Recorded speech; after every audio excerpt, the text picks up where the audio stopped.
Welcome to How Not to DM. I'm your host, Derek. Thanks for joining me on my quest to interview the very best dungeon masters on this plane of existence. Sara Thompson, known as Mustang's Art on Twitter, is best known for the 5e Combat Wheelchair, an incredibly creative piece of game design made to make the world's greatest role-playing game more accessible. But that's far from their only contribution. Sara has also done a ton of work on consulting and designing for other popular TTRPGs, focusing on accessibility and inclusion. Enjoy! Hi, I'm Sara, also known as Mustang's Art on Twitter.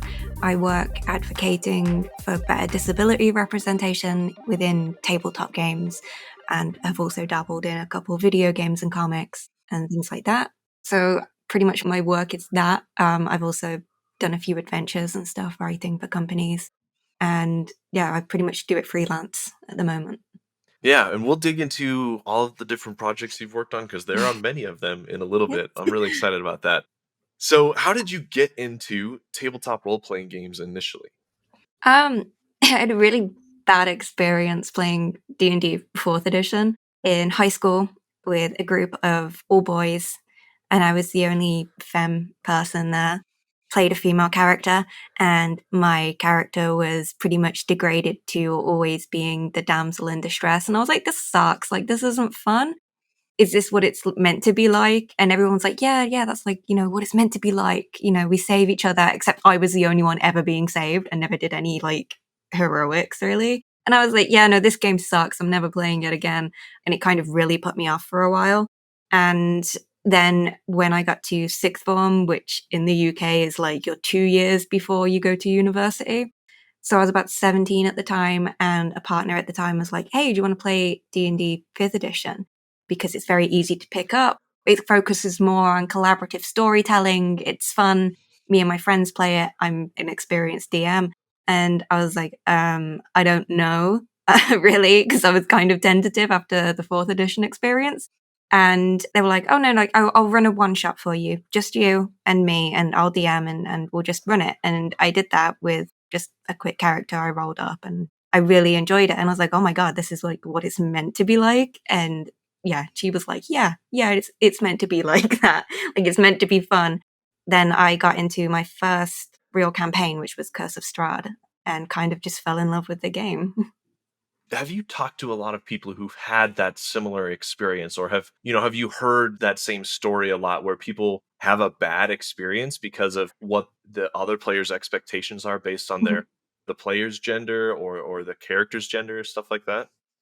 When we went to university and we formed like a group, we found that, people had like bad experiences, even with 5th edition. And it turned out it's because their DM had the mindset of it's the DM versus the players and, not really telling a cohesive story, more just kind of throwing monsters. And that's not what everybody wanted to play. Yeah. Like, throwing monsters at people is fine if you're doing like, if everyone agrees and it's a dungeon crawler and people want to do that, like, I fully understand. But they were kind of told it was meant to be like this story, but like there was no real story or direction, and they kept getting railroaded anytime they wanted to do something else.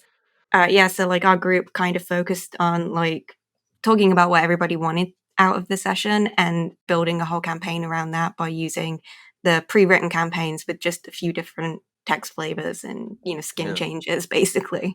What a concept, asking players what they want to do. Yeah. I'm only laughing because it's a newbie mistake for sure to kind of try to railroad people, or maybe they just don't know any better, right? So. Yeah.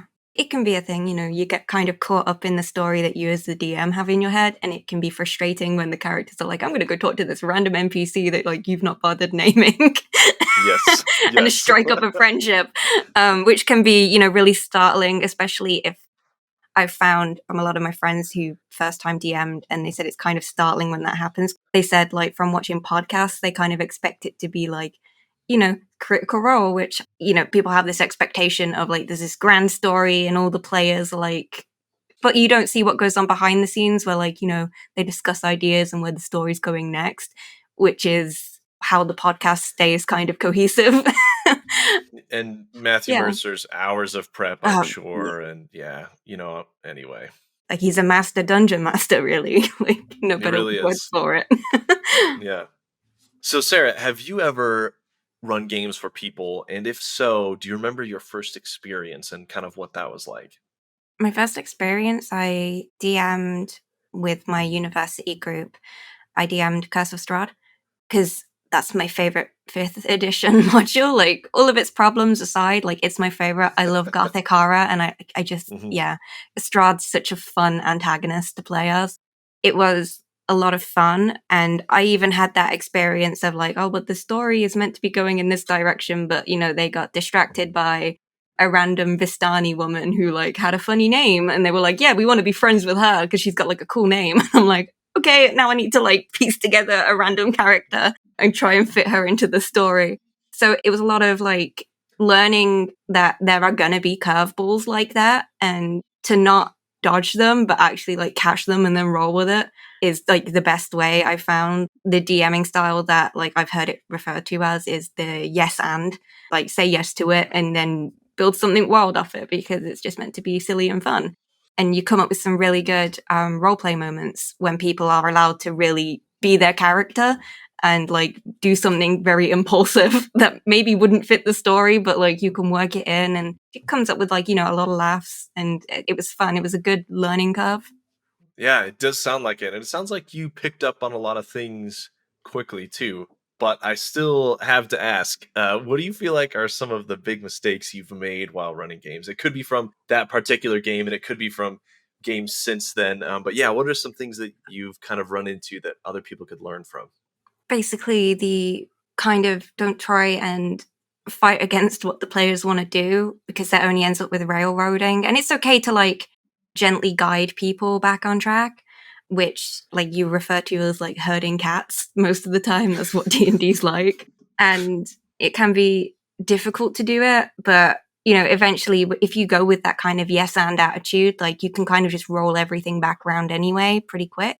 You know, because the less time you spend actively fighting a player who wants to just do something different, it's time that like you could have just said yes and then got them back to the story again. It's fine, like, if you want to be inspired by certain DMs, but don't let that be like what your whole story is like based on and what you base these NPCs on and things like that. Because well, I really wanted to try DMing after watching Dice Camera Action, because I love Chris Perkins as a DM, amazing DM. And his version of Barovia and Strahd was like so much fun and interesting. But I kind of learned that it's okay to take inspiration, but not like one for one, like what the character types were for like Strahd and stuff. Like I found that my Strahd is a lot more fun when he's really like spiteful, petty, and I like going with that. And like there was a whole thing where one of the characters was actually taller than Strahd, so he started turning up in high heels to be taller than them, so that he could be more imposing. Or he would always be on Bocephalus the Wonder Horse, so that like he was always taller. And like, you know, taking inspiration, like I took the inspiration from Chris that he is like a serious character when he wants to be, and he kind of falls into that Chris Perkins style Strahd. But other than that, like, you know, I started using, you know, What We Do in the Shadows as like a reference for vampires because I love that film, and just realizing that you can kind of mash things together and see how they play out. I can't remember the name of basically the guy who's one of Strahd's you know, courtiers, lovers. I can't remember his name, but he lives at the castle, and we made it that like he doesn't love Strahd at all. Like he did, but then he realized, you know, Strahd's a bad guy, and he just does stupid things all the time, and like he ends up resenting this guy but can't leave because he's under, you know, his like spell thing that, you know, vampires spawn are, because he was a vampire spawn. And so basically, like the players found him in the like the tombs with Strahd's like other brides, his undead brides, and like they have like a We Hate Strahd club going on, and like it's just like he's not allowed to come in the room when it happens, and they all just get to like shit talk him.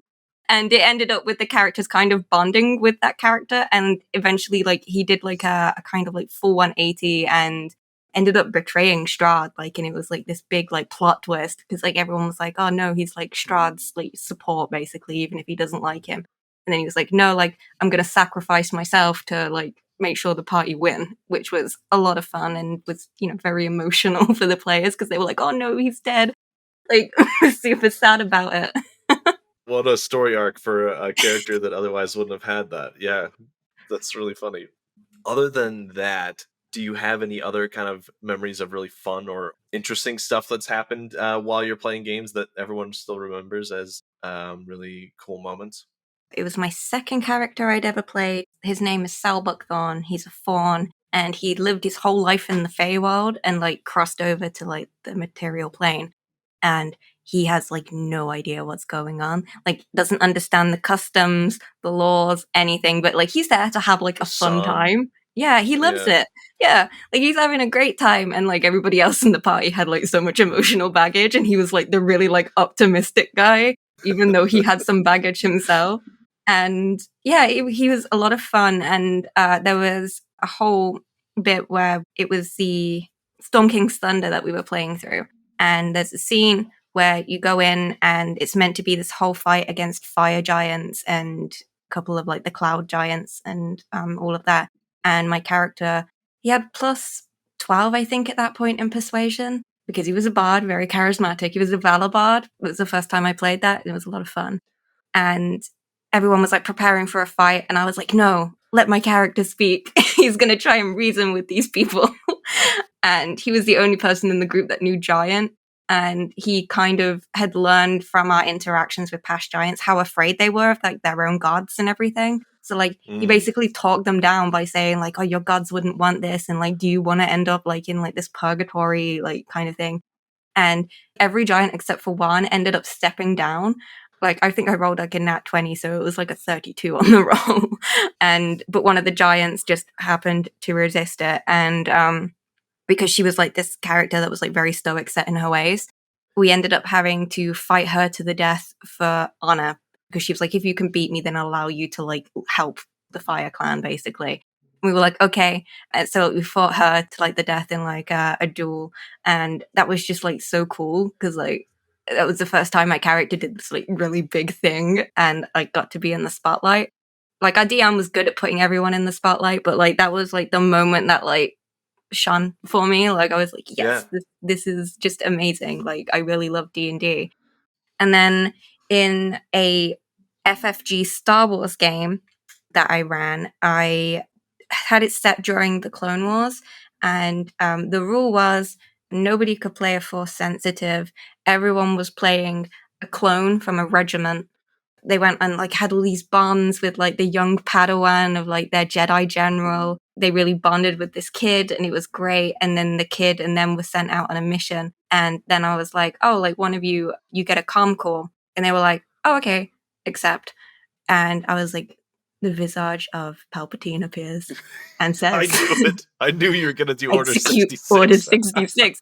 And like everyone's faces like dropped. They were like, no. They got this Padawan child with them, this Padawan child that had lost their lightsaber literally the session before. And they were like, oh no, like everyone was screaming. It was so funny. And then I was like, okay, make rolls to resist your inhibitor tips. And everyone was like, oh my god.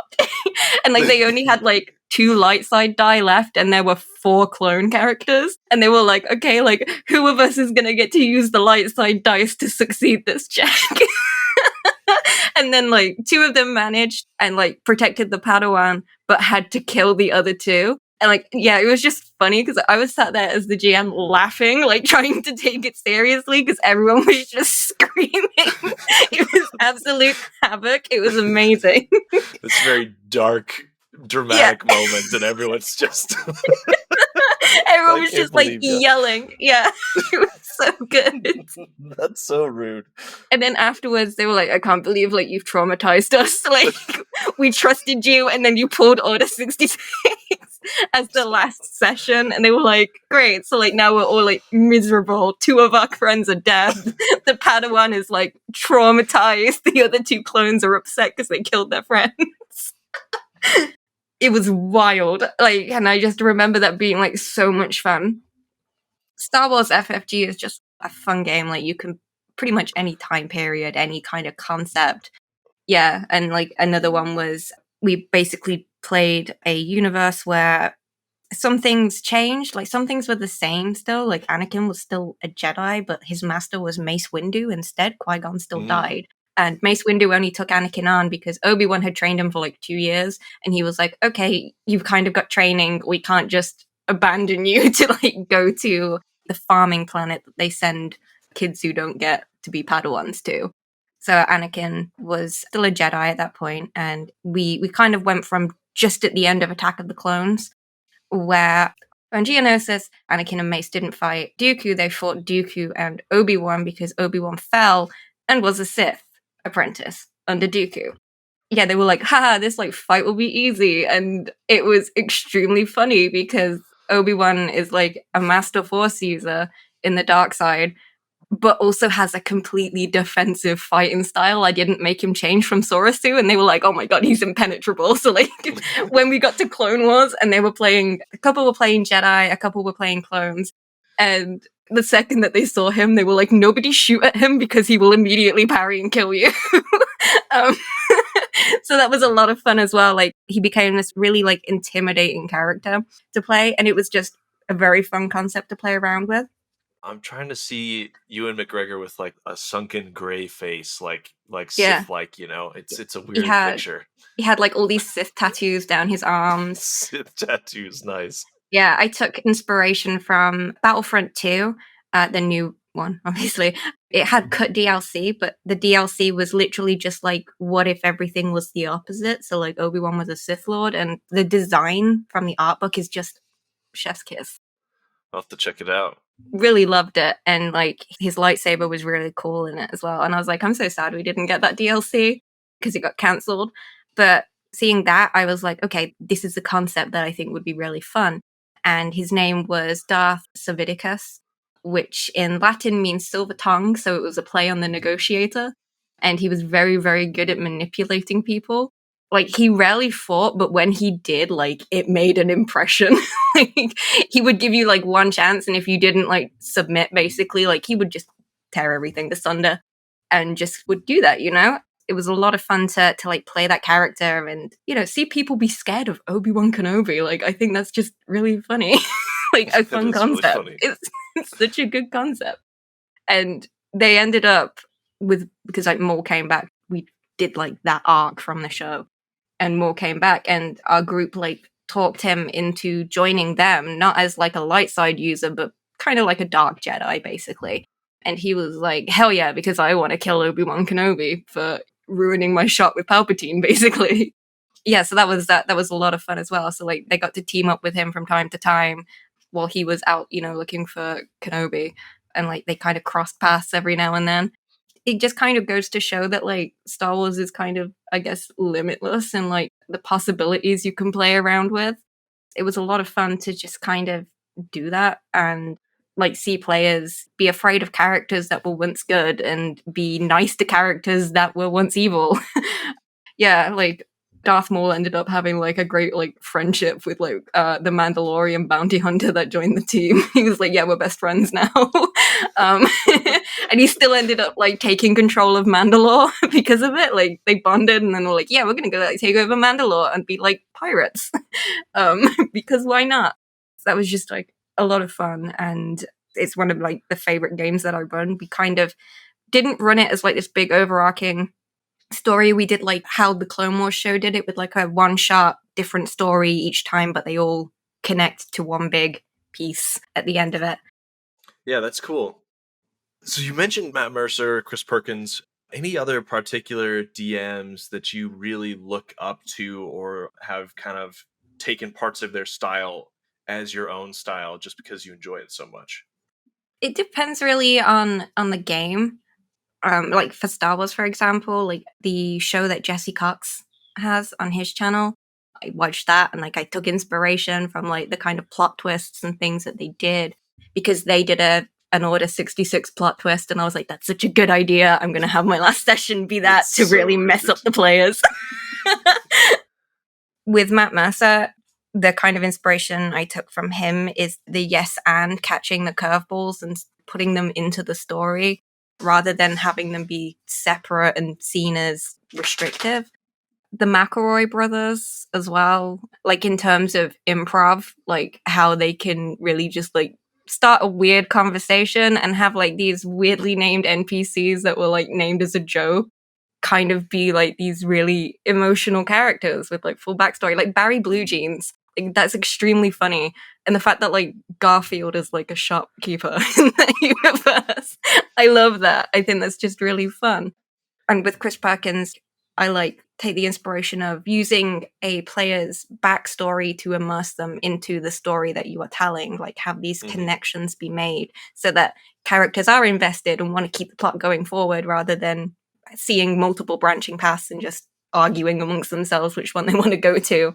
You know, you give everyone kind of a reason to be involved. And also from his style as well, like getting every character to have like that moment to shine, like to contribute, like setting up whether it's encounters or just like random scenes that are very much tailored, not to just like one specific character, like every character has something to contribute, but just something that like that character could shine in if they wanted to take that chance. You know, like a barbarian, like finding a crack in a wall and then smashing through the wall, that kind of thing. They're all like big inspirations. And just the people I also like follow on Twitter as well. Like there are loads of excellent DMs. Even if I don't necessarily watch the show, like I'll read their takes on like Twitter threads. Like, this helped me be a better DM. There are just like so many, and getting to see people as well, like sharing stories on Twitter of like good things that happened in their campaign. It's like, yeah, that's a good idea. Like, I'm going to like steal that, put my own twist on it, and put it into my game. There are people who just like write blogs about like their DMing experience too, and there are lots of like YouTube videos. The WotC channel actually has like a lot of good videos on like how to DM, especially the Matt Mercer one, because it really pushes that narrative of you don't have to be doing Critical Role to play D&D, right? Like, he makes that very clear. It's a trap that a lot of first-time DMs, like a couple of my friends DMing for the first time, kind of fall into. They want to make this huge world, and it ends up becoming too much of a burden to kind of keep it all together when you're only just starting out. I'm like, you do realize, like, Matt Mercer, like, built this like whole setting for like years before he even like played. He's been DMing for years too. Yeah. And it's why I say, like, you can take inspiration from these DMs, but like don't try to be them. Be your own DM. You bring something to the table that those other DMs won't, whether it's because you do like really good goblin voices, or you're really good at carrying a small thread and then having it brought up later as like this big plot twist, or whether you just change a setting like Waterdeep and reflavor it a different way, in a way that you want to see it and have it be. I had Jarlax Banery in my game because I was like, oh, in 5th edition, like, his clothes are kind of boring. I'm bringing back the crop top and the rainbow cape that he has. Like, very flamboyant, over the top, and had a fun time being really campy. Like, he's a really fun, campy, like, antagonist. And, taking inspiration from the D&D novels, too. Like, especially when it comes to characters who are antagonists. Like, the I Strahd novels are brilliant. I mean, so are, like, all the Ravenloft novels, really. And the Drizzt novels, especially when Jarlaxle turns up for the first time, and he's got, like, these clanky spurs on his high heel boots. And I love him. Like, the second he arrives, you're like, I love this man immediately. He's a great character. The fun thing is that you can take that idea and then change it, put a twist on it, whether you're like mocking a certain genre or you're wanting to rewrite a certain genre. There's a lot there, and you can bring your own voice to it, which is going to be different from somebody else's voice to it. Honestly, that's the best way to do it, is to just pick a few things that you like and then keep looking for more inspiration. So awesome. So now we're going to transition to your work specifically, and the first part being, obviously, you're best known as the creator of the combat wheelchair, the needlessly controversial combat wheelchair, might I add. I don't want to dig into that too much, though. I want to talk about the good stuff. Where did you come up with the idea, and what was the creation and playtesting process like? And I know you're on version 4.0 right now, so yeah, you can talk us through like the different updates you've made as well. It kind of came up in a game I was playing, and most of the people in it, I think if not all, were wheelchair users, ambulatory or full-time.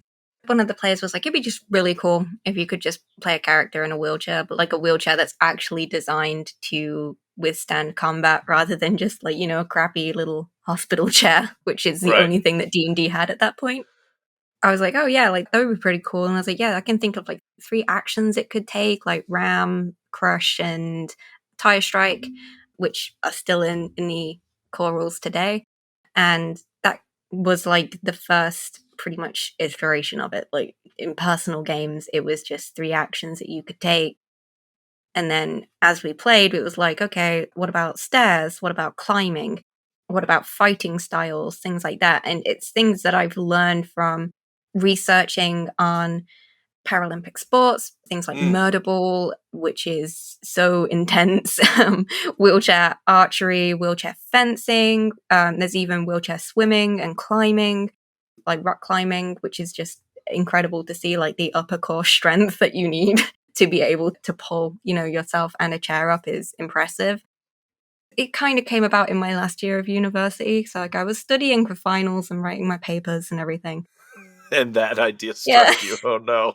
And then like in the back of like my lecture notebook, I had like all these notes on like things that I'd learned and was using the university library to go into like the sections that weren't relevant to my course in any way, but took books out anyway. Because the thing is with doing a literature and an English degree is like the library doesn't seem to care what you take out because the course is so vast, like you might end up in a weird department. So like I would just go in and like take loads of books like on Paralympics and different types of sports, and then researched online like what these chairs were actually like and how they were built and all the different designs and the weight, the width of them, everything. With the different updates, it's all been about playtesting and people pointing out, oh, there's this rule, or 5th edition's like, oh, these new rules have been updated, like we've changed a few things, and I'm like, now I gotta go like change everything again and make sure it all fits. The original like combat wheelchair was literally just those 3 actions, and then the second version was the actions and how the chair was built and traversing stairs. The next version was like what to do if you fall in water, swimming with the chair, climbing with the chair. Wait, no, climbing is in version 4. Sorry, that's because I'm working on version 4 at the minute. Lots of crossover. And then I was like, well, I'm going to make combat wheelchair subclasses. And they're not just wheelchair exclusive. Anybody can take these subclasses, able-bodied or not. I was like, yeah, I'm just going to make them. And then I did like the 12 core classes and all their subclasses underneath. Then Matt Mercer was like, yeah, you can use the Blood Hunter, because I asked, I was like, is it okay if I put it in? Because, I'm not making any profit off the chair, so it was a free resource. And as it's not official content, I'm sure it made sense to make sure he was okay with it too. Yeah. So I made a Blood Hunter that used chronic pain. The Order of the Siphonic uses chronic pain to like basically people who don't have chronic pain like will experience it, and it will cause damage and be very distracting in combat. And then I made my own class with 4 subclasses, I think it has now, which is the Wafsa, which was literally just me writing a love letter to the Witcher through D&D. And based on the kind of genetics that you got, like mutations that you get a different subclass. So like there is Lichdom, which is you become a pseudo-lich basically. And then there's the school, which is basically like about ghosts, and you can face through walls and become incorporeal and communicate with ghosts. A lot of necrotic damage kind of thing. Then there's one that's pretty much just like a standard Witcher, where you get like a mixed bag of mutations. So like you get things like giant strength, which allows you to like lift way more weight than you normally can. You can also pick up and throw people and cause damage by throwing them a certain amount of feet. You get claws that allow you to sink your fingers into rock surfaces and climb up walls and things like that. And like you get like superior kind of smell and sight and things. And then like in the core class itself, as you level up, you get a new mutation. So like there's a fun one. One of my favorite ones is the vampire mutation, which is as long as you have 1 hit point still, you can regenerate 5 hit points per round. But you can't do it when you're standing in running water because vampires can't. And then there's a harpy one as well, which makes you have advantage on spells with like effects that you have to roll for. And playing around with different things like that. There's a werewolf one, which is like you get like proficiency in like perception and smell, taste, and you can track by scent alone. You have to roll though if you lose track of the scent to see if you can pick it up again. And like griffin eyes that give you like very superior vision, like you can basically like focus in. I also added in like 3.0.1 to that subclass different blade oils, which are literally like, I just was like, The Witcher has blade oils. Now this subclass can have blade oils, and depending on what blade oil you put on your sword, you get like a certain amount of extra damage to certain creature types, but you have to like brew them every day kind of thing and keep on top of them and make sure you have all the ingredients and parts to make them. So yeah, getting to play around with that, it's something that D&D hasn't done, like, classes that allow you to incorporate parts of monsters that traditionally, you would go out fighting. I think it's a fun concept to fight monsters by becoming part monster yourself, which is just something that's always fascinated me about The Witcher as well, as a big fan of it. So yeah, getting to do that, and then all these subclasses came out, and then I also commissioned artists out of my own money and had them all make artwork for the combat wheelchair. And it wasn't just characters in wheelchairs, there were different disabilities, characters with canes, characters who are blind, characters with service animals, things like that. Like the Wizard School of Bonds, which is basically you have a familiar, but the familiar kind of levels up with you and you gain stuff from them and they gain stuff from you. One of the fun traits of it is your familiar also becomes a spell book. Like it knows all your spells for you, so you don't have to carry a spell book around anymore. That's really cool. Like a shared memory kind of thing. Yeah. And you can train them to be service animals, which is just like a little additional kind of ruling. Like they'll follow orders from you and they'll also follow orders from your friends if you train it to.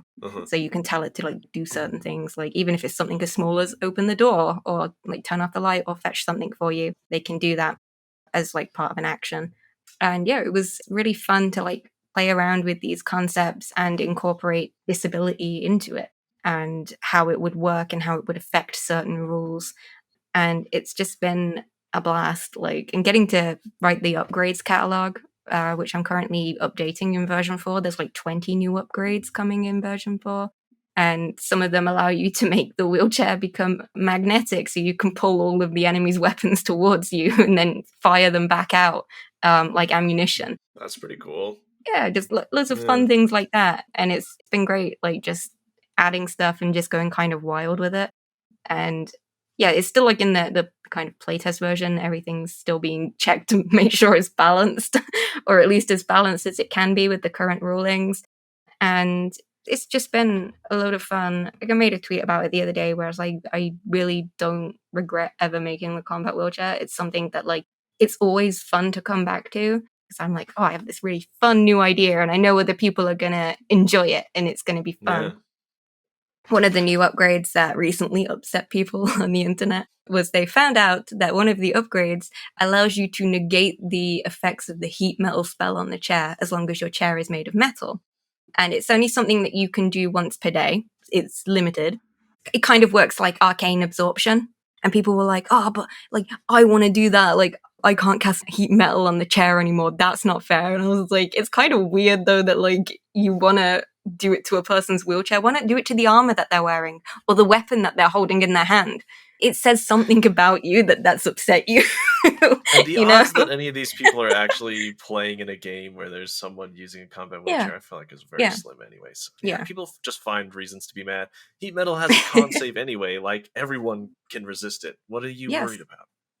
I'll just put there on Twitter and I'll be like, so that's just a very strange take, but okay. I'm sure you have seen the worst of the worst the internet has to offer. Those subclasses sound really cool. The classes and subclasses, a lot of variation in there, a lot of creative ideas that I would have never thought of. I was picturing, you were talking about like the harpy and the wolf and stuff. I was like, oh yeah, those would make really cool Witcher pendants, right? Like the one that you wear if it's your kind of subclass thing. So that's awesome. The chair has shown up in all sorts of different places. You've got a character in Idle Champions and it's your character. Yes. Critical Role had an appearance of someone using it. Hero Forge even offers, like, you can put your mini in a combat wheelchair now. What is it like to see these crazy ripple effect of something that you thought, hey, this would be a good idea, and now it's just kind of all over the place? What's that like?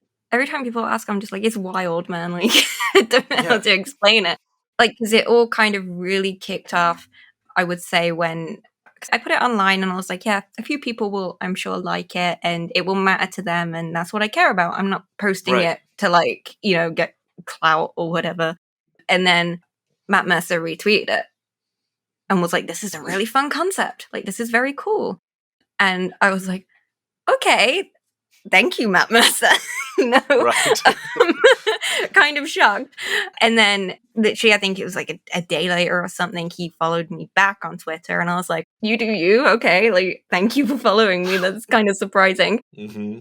Then he messaged and was like, hey, we want to put a character who uses a wheelchair using your rule set in Critical Role. And I was like, okay, what kind of are you shocked. going to say now? Yeah. I literally sat there with the message open for like 30 minutes. Like, what do I say to that other than like scream? Yeah, just like send a GIF or something. Yeah. There's like a panicked scream. But yeah, it was really touching that he wanted to do that. And it kind of had this big knock-on effect of helping to normalize the combat wheelchair. I think a lot of people who had reservations about it realized that it really isn't overpowered at all. It's designed to adapt to the person that's using it. And I think that kind of throws people off because they're like, oh, there's all these upgrades. Yes, but you can only have 3 of them.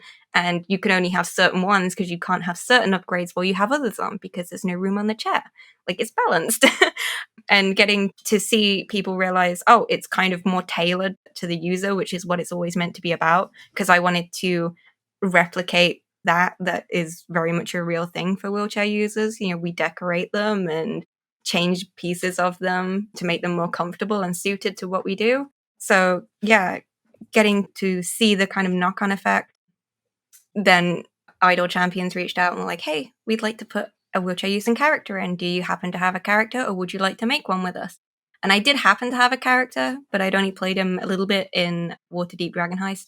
And that was Talon Uren, who appears not only in like the PDF, like source material, like he appears in the short fictional writings as well. And then there's the game that he's in, and I've also played him a couple times on people's streams, which has been fun. And getting to see him in a game is very surreal, and seeing him animated is very surreal. And I'm like, wow, my character is canon in a D&D setting. That's bizarre. And it was so funny because, like, considering his backstory, like working for Jarlaxle Baneray and everything, it was just so surreal to have them both on screen next to each other in the group. And they have like boons and benefits. Like, if you align yourself with Jarlaxle, which Talon does often, like all of the evil and chaotic evil, like aligned characters also get boons. They get boosted while the heroes kind of get diminished down, like lawful good and everything. But like, yeah, Jarlaxle gets this massive boost because they've teamed up basically. And getting to see him have, the traditional rogue-like attacks, like there's an animation where like he'll disappear like onto the one side of the screen and then reappear from the shadows to backstab someone, which is amazing to see. Like the fact that he is a rogue and is being portrayed like as a rogue, which is great. And he had like an area of effect damage item, which is scat attacks, where he just throws caltrops like all around the ground to slow down enemies and to damage them, which was one of his upgrades that's actually on the chair. And it's the same with the rim discus as well, where he can take it off and throw it. Like they're chakram blades, basically. They throw them, it hits a character and he catches it back like a boomerang, which was great. I think that's his special move. Yeah, it's just bizarre, like seeing your character, like in a game like that. And then other people online are like, yeah, I've added him to my group, and I bought all of the bonus items for him and everything. And I'm like, I'm just really glad people like him. That's so cool. He's kind of become like this big character that I work on in my spare time, and like I love him to death, and I love his story so much. And yeah, it's just a lot of fun. Hero Forge as well, when they reached out and were like, yeah, we're making wheelchair options for the minis. This is like what we have so far, and I joined a couple of calls with them and helped them like kind of navigate how the chair should be set. Even just to the small details, like having the ability to slant the wheels so it is more like an actual sports chair that can withstand high impact, and getting to change aspects of the frame.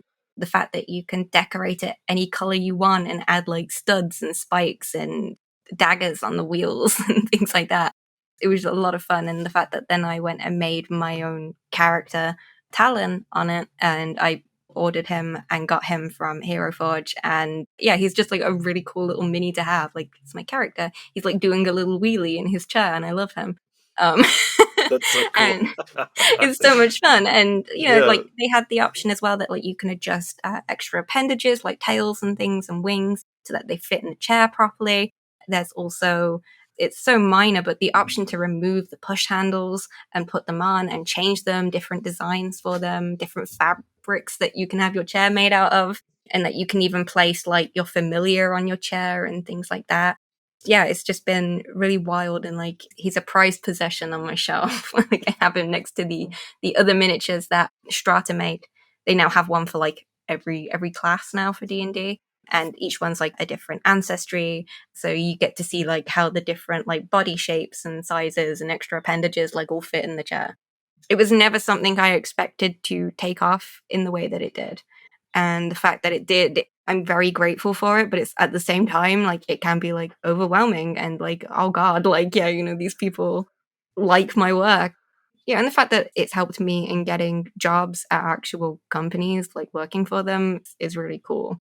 It helped launch your designing career and a lot of the stuff that you've worked on since. So what are some of the games you've worked on and projects you've worked on that you've helped design to be more inclusive of people with disabilities or you know, other kinds of parts of inclusivity? So the first one I got to work on was Pathfinder and Starfinder. They reached out, Paizo did, and were like, hey, we really love the combat wheelchair. We'd like for you to make the rule set, but for second edition Pathfinder and Starfinder. And I was like, yeah, okay, sure thing. And like basically we worked together and flavored it, and I got to make in the Lost Omens Grand Bazaar book that came out very early this year. It had a shop in it that I made, which is Mohan's Mobility Shop. And it's like this completely accessible shop where he sells all the gear, like prosthetics. And there's even just small things like crutches and canes. Not all of them are made for combat. They're just designed to support a character who may need them.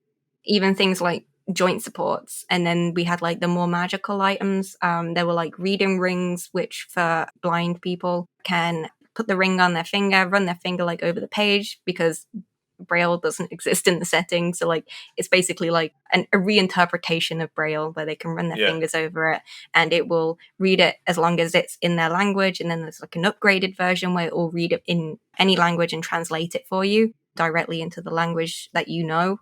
It also has like an epithet as well of if you're, you know, deaf and blind, it basically interprets it into images and impressions that you understand, so you can understand the meaning of the text. And we also added hearing aids, which very sweetly, a lot of people tagged me on Twitter who were deaf or hard of hearing and were like, I can play a character that has hearing aids. And yeah, that's just great. Like, and the fact that there's a superior hearing aid as well, which allows you to hear really far distances and things like that. And yeah, they were just really happy to see that, you know, representation. And it meant a lot to me that like I got to include that. And then I've worked on The Witcher, and now I'm going to have to be careful because NDAs. If you say anything that you can't say, let me know and we can edit it out. Don't worry. Sure thing. But as a big fan, this must be really cool, huh? Yeah, that was wild. It was literally not that long after I talked about the Comet wheelchair and stuff, and I'd already made like a kind of relationship with Artel Sorian via Twitter online. And I was in a charity game with Opera Geek, Kelly Butler, and with Doug Cockle, Garrett Rivia, which was bizarre. You know, and we did a charity game. They were like, oh yeah, we're doing some openings for writers. If you're just interested and want to give it a shot, we've let you know, and here's where you can submit it, this email. And I was like, I'll give it a shot, like nothing to lose. And they were like, oh, the adventure only needs to be 1 or 2 pages long. I submitted a 12-page adventure because it kind of got away from me. And really? It had like different alternate endings. And I did like a whole section that was how to pronounce and the translations of Elder Speech as well, because it involved elves and the Scoia'tael. So I was like, here's like, a translation guide on how to speak Elvish. Then they reached out and like, hey, we really liked your one shot and we're making a book, we're making Book of Tales, which is out now. And they were like, yeah, we want you to write an adventure. Bless them. I got probably like the most like intense adventure to write. It was a lot. There were a lot of NPCs, about over 20 different NPCs.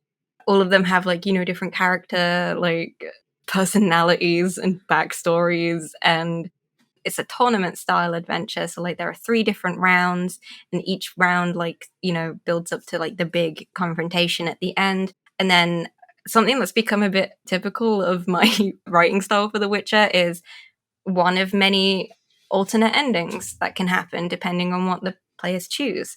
One of the endings that some of the reviewers and people who played it really liked was if the players get a TPK, like a total pie kill, which is something that often happens in the Witcher setting, because it's a very intense, grimdark setting.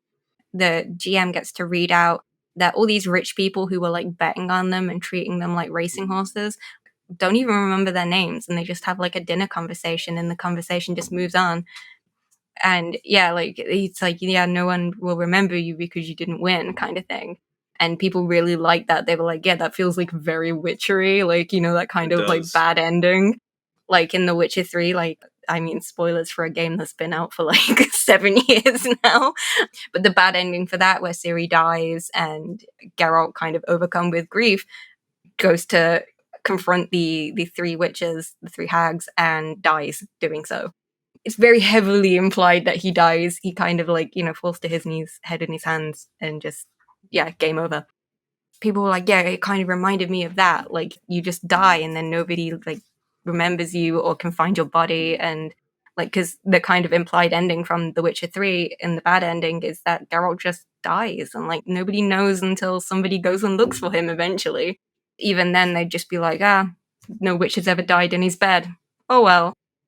The recent one that came out was the Tome of Chaos, which is a whole big expansion to the Witcher spells. It's changed all the like the spells from like the original core book, kind of updated them so they flow easier in combat and do more interesting things. And we got approval from CDPR, who are like, hey, these are like spells and stuff that we want to imply or use at some point in whether it's the Thronebreaker game or any kind of DLCs or future games that they put out. We saw the teaser for the Links school on the website not that long ago, which was pretty bizarre to see. I was like not expecting anything to come out of The Witcher, but yeah, that was cool. And the book Tome of Chaos, I wrote the only adventure in it, which is A Binding Clause. And the whole premise of that is taking the ableism that is inherent in fairy tales, and in the Witcher setting where fairy tales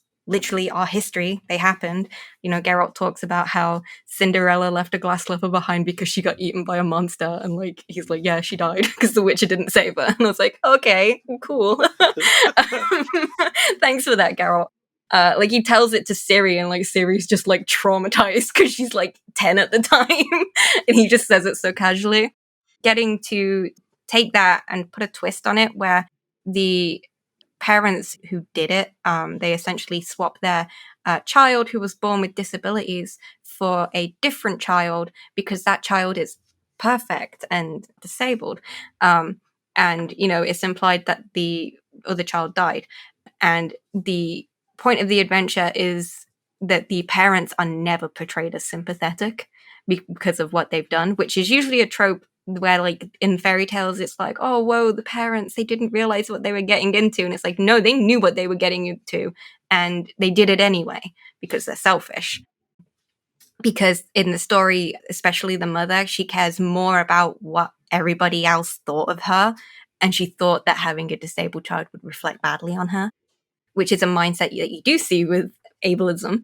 And getting to do that and for once punish the parents who committed this like awful act with a monster, and the monster in it is the Mary Lwyd, which I love. And I made it less like the kind of jovial demon, even though it's a bit weird looking in Celtic Welsh lore. And we put a twist on it where it's a bit more sinister. One of my favorite things is if a player goes outside and tries to look for, basically it stretches its neck out and like looks up to the window. And if the player goes outside and follows the neck into the woods and is like, okay, like where's the body like of this thing? I'm going to kill it. They find that it's basically just the neck that goes on and on and on, like winding around all these trees in like this really like complicated maze. It causes like scratches through the walls. It can mimic the voices of anybody it's heard, or anybody that a player might have known in their life. So like, say for example, a witcher has a long dead lover. Yeah, it's going to use the voice. Yep, to try and get you to open the door and let it in. It was really fun to like play with that because I love horror as well, and getting to play with the ableism in fairy tales and ableism in horror trope and turn it on its head and show that, you know, you can still have horror and fairy tale like settings and stuff, but you can still address the ableism in those things. And the fact that like when I got approached to write that adventure, and I was like, hey, I have this like, you know, kind of idea because I've been reading a couple of books lately on disability in just the Middle Ages, which is kind of pseudo what The Witch is set in, and also fairy tales and ableism as well as horror. Would it be okay if I put this in as an element and made it kind of core of the story? The story revolves around this. They were like, oh yeah, like absolutely, like, but you will have to do it because we trust you completely to do this kind of thing. It was great to just be told, yeah, like do it. We want to take that chance and go for it. And a couple of friends who have brought the book and played the story through were like, yeah, it hit really hard at points where like you kind of sympathize with the parents at first because you don't realize the nature of what they've done. And the second, my friend described it as like taking a brick to the face. The second you realize what they've done. Like immediately once they figured out what had happened, they were like, yeah, no, we don't support them at all. And like, even though they beat the monster, they did it for this child's sake because it wasn't the child's fault. But yeah, like getting to see them play through that, and that element of the story that I had be at the core wasn't like lost in translation or anything. Right. Like it was very clear. And yeah, getting to do that, and it was just so much fun. I had like so much fun with it. Like knowing it wasn't lost in translation meant a lot because I worked really, really hard on that that adventure. Like pulled like all-nighters at some points, like, you know, tearing my hair out with stress, trying to get that balance of I want this to be part of the story, but not in like a weird like look at us cookie points kind of way. I wanted it to be like very real and genuine, and have the players by the end of the game kind of question themselves, especially if like initially the players kind of agree with what the parents did, and then to have them question themselves like, yeah, no, actually like that's not on kind of thing. And also just getting to play around with disability in the Witcher setting was just so much fun. Like I love doing that. Getting to pretty much do anything with the Witcher setting and have it be canon, at least to the CDPR, because everything has to go through them, side of things, is amazing. And though this one is under NDA still, I can vaguely say that there is something that's going to come out in the future that I worked on with one of the lead writers for the game, a supplement. And, you know, it's going to be like this whole like focus on expanding out into The Witcher and confronting that it is this dangerous world, and, you know, how to kind of navigate that. Yeah, like that's as vague as I can be without saying what's in it. But yeah. I also got to work on cyberpunk and help with disability representation in that regard. You know, the fact that like we made murderball canon in cyberpunk, like the city has its own murderball team and its own like Paralympian sports and things like that as well now, which was just really cool to play around with. And my character is in the artwork for the cyber chair as well. So getting to see one of my other characters in something else that I really like was just, yeah, super cool. Yeah, wow. What is some of the best advice you've gotten from people, or what is some really good advice that you've maybe thought up yourself for people who are out there looking to get more into game design, or for people who are out there running games and want to incorporate more stuff about disability and be more inclusive in their games? I've seen a take recently on Twitter. Someone was talking about it, and then someone else replied and said, "But make sure that you're not telling stories that you haven't experienced, or don't be putting them in just as tokens." So yeah, just maybe if you could give us advice on making our games more inclusive, but also doing it the right way. To get into game design, just go for it. There's no set kind of rules. My experience before I made the combat wheelchair was literally just I made this very small magic item just for my home game, and my players enjoyed it. And then I was like, yes, they've enjoyed it. So now I will take on this massive project during my finals, and write it while I'm doing work. Maybe don't do that, but there's no prerequisite. You don't need to be super experienced or anything. And the good thing about making, your own stuff is you can go back and revisit it and update it as you get more confident with the rule sets of the games. Like I got more confident with D&D and the combat wheelchair group because of it. I was kind of confident when I first posted it, but nowhere on the level now where I'm like, oh, I can kind of, list off the range of certain items and can tell you how much damage they would do and the different effects and things like that. It's something that I eventually got more confident, not just through, I think people also think that you have to read all the source material. Not necessarily. You can read the kind of core rules, but to experience them through play gives you a good idea of how players will use those rules and how they can be bent. So when you end up making a homebrew item, you're like, okay, I know that a player might think of this situation, so here's an epithet talking about that. I learned that if a player falls into water while wearing the wheelchair and the wheelchair is exceeding the carrying capacity, that it's going to sink, and how to navigate that. And then also putting optional rulings in as I got more confident for people who want to play more hard games where items are tracked and items can break. So having an optional rule set where the wheelchair can break and what to do if that happens. There's broken and then there's destroyed beyond repair. So there are two different ways of playing it. And just have fun with it. If you've got a really fun idea and it sounds bizarre and it doesn't fit in to D&D, people tried to argue that a combat wheelchair wouldn't be in a universe where submarines exist and there are spaceships and aliens. But okay, even if you don't think it will fit in, just do it. Literally nobody's stopping you but yourself. As cheesy as it is, that saying of you miss all the shots that you don't take. Also, another thing, you don't have to be good at maths to balance rules out. A lot of the time, what I do, I'm really bad at math. I kind of put a vague number on it or a vague ruling of how it would work. Play it in game, see what happens. If it's broken, then you can be like, okay, I need to change the amount of damage it does, or I need to put a clause on it to say that it can't do this. You kind of just learn as you play. So, if you enjoy even just playing D&D and you don't DM very often, you can still make things. And that kind of goes for every TTRPG really. And then as well with, accessibility and inclusivity, like you said, it's really important to not tell stories that you haven't experienced unless it's very tricky. Pretty much the ground is, let disabled people tell these stories that they want to tell about disability. But, if you're, say, part of a company like Critical Role is to do what Matt Mercer did, reach out to someone who's disabled, say, hey, we want to work on this. We need your opinion, and you can see how the character's going to be before we even put it on air.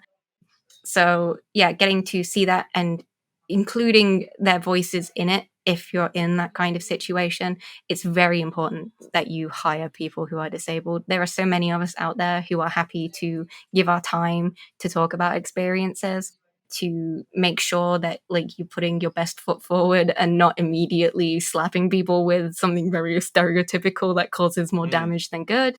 And if you're really unsure, even if you've done all your research and you're really unsure and you're not able to talk to someone who's disabled about the idea that you've had, don't put it in. Don't do it, Especially if it's like you're making a TTRPG from scratch. I get people asking me, but I want to put disability content in, but I'm not disabled and I can only afford to work on it myself, because when you're an independent writer, it's really hard to pay. What I say is, like, just leave it out if you can't pay for it, because it's better to not have it than ending up putting something in that's going to cause far more harm than you ever intended it to. It's best to not risk it. It's not putting a cap on saying, like, you cannot show disabled people in your setting at all. It's just wait until you've got either the experience or somebody who is disabled and you're able to pay them for their time to work on this with you, that then you can start incorporating it. You can always acknowledge it at the beginning of the book, saying that you wanted to put disability representation in, but unfortunately cannot afford it at this time to pay for someone and learn and make sure the rules portray this correctly. Getting to write that kind of thing in and make it very clear that it's not that you're saying that they can't exist in this setting, it's just you as a writer aren't able to handle that material and you feel it would be best left to somebody else when the time comes that you can pay for it. When it comes to payment, especially in the US, because getting benefits in the US if you're disabled is far more restricted, I've noticed, than what it is in the UK. In the UK, you can just be like, here's my official diagnosis, and they will give you an income every month. Understanding that you may not be able to physically pay them with money, or if you can, it has to be like a certain amount, because if it exceeds their income, then they can get their benefits taken away from them, which, they need to get medical care and medicines and such. Be aware of that, but you can also at the same time is compensate them in different ways. If it's something like you go on their Amazon wish list and you buy them a few items, you send them gifts. Like, I had somebody who, at the time when I wasn't officially like doing this job and I couldn't make much money off it due to the kind of situation that I was in, I was like, oh, it's fine. And they were like, okay, well, I'll buy you a video game. What's a video game that you've really wanted? I was like, oh, well, I'd like Animal Crossing. And they were like, yeah, okay, well, I'll buy you Animal Crossing, the new one then. And when that came out, I got gifted that. So even if it's just small things like that is a good way to kind of show your support, even if you physically cannot give them money for the work that they've done. You're asking a lot out of a person for their time to talk about experiences that may be like very difficult or tiring for them to talk about. Making sure that you are compensating them for their time and, for the work that they've done. And also acknowledging as well that they worked on it, because I've seen some people who don't even like credit the sensitivity readers and consultants that they've had. Like Critical Role does it pretty well. Like they'll have like a thing in their Twitch chat that says like who helped and like are very clear about it on the wiki and such. And like I only know that because like somebody saw that I was credited on the Critical Role Wikipedia, which was just really funny. I didn't realize. Yeah, so like just make sure you have a section that's like, I had a consultant that worked on this. This is their name, where you can find them, show them support. Yeah, credit where credit's due kind of thing. Yeah, like you do it for artists and you do it for writers and game designers. You should do it for the people who are there making sure that you aren't putting out damaging content, especially, when they're talking about experiences that are going to be pretty difficult for them to talk about, or at least very tiring, because like, they're having to explain themselves again and again. And it can be really hard. Like sometimes I get burnout from that with my job, where I'm just like, yay, like the fifth person this week, I've got to tell the same stuff to you. It can be very difficult. And also be understanding if you ask them and they say that unfortunately they can't, whether it's because they've got no spoons for it, they're in a difficult situation right now, or they are just far too burnt out to talk about these things. Like, don't kind of get upset by that. It's probably nothing to do with you. Just understand and be respectful of that and just be like, oh, it's okay. Sometimes I get people when I can't do things, especially if I feel I can't handle a certain thing, like blind or hard of hearing representation, where I'm like, I can't do this, but my friends over here can. They might be able to help you. Is, you can ask, oh, do you happen to know anybody who also does this kind of work that I could reach out to? And to, just be very respectful and understand that even though we have these experiences, we don't necessarily owe you our time. It's a difficult thing to talk about. And even though like I do it as a job, like even I find it very tiring sometimes. Just be respectful of boundaries. understand that these aren't your experiences to tell if you're not disabled. And even if you are disabled and you're looking to get a very niche, like a specific disability experience, like for example with me, like I've got no idea what it's like to be deaf or blind, so I will pass you on to people who I know work in the industry and be like, they're deaf and blind, they can talk to you about this. Like I can't promise you, you know, that they'll give you their time, but they will at least hear you out or have some resources for you to look at. And make use of the internet. There are a lot of free blogs and resources out there that disabled people write and talk about, and you can understand the experience better through that. And if you happen to use them to make a certain mechanic, if you happen to refer to a certain blog, once again, credit them for that. Even though like you didn't directly ask them for that, you should still just credit them and kind of support their work, because even if it was indirectly, they helped you out. Yeah, 100%. Yeah. Well, thanks so much, Sarah, for talking to us today. I have been looking forward to this for a while, just because I've been following you for quite a while, and I'd love to hear your ideas and your passion for what you do. And I'm also looking forward to seeing version 4 of the combat wheelchair come out. I know you've been working on it for a while now, and you've got some fun updates, and all of the other projects you've got coming too. You know, your journey is only beginning, so it'll be fun to see where else it takes you. Yeah. Who knows where it will take me, but I'm just super excited to just get to work on things that I love, and knowing that these things matter to people like me is just great. Yes. Thank you.